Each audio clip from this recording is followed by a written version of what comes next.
L'Université de Lausanne a présenté les résultats du projet Interface, qui s'intéresse au microbiote des feuilles de vigne et des sols viticoles.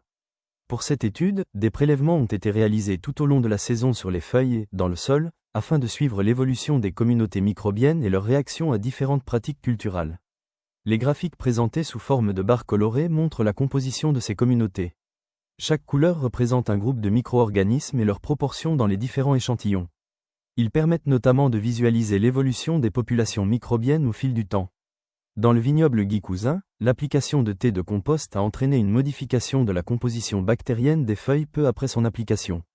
Certains groupes de bactéries présents dans le thé de compost sont retrouvés sur les feuilles dès le lendemain du traitement. Toutefois, cet effet reste temporaire et les communautés microbiennes reviennent progressivement vers leur état initial au cours de la saison.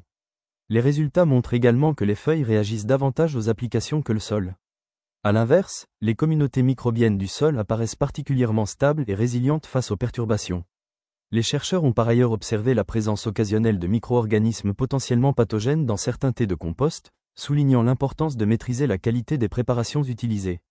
Certaines pratiques peuvent malgré tout modifier durablement la composition du microbiote. Ces résultats ouvrent des perspectives intéressantes pour mieux comprendre le rôle des micro-organismes dans la résilience des vignobles.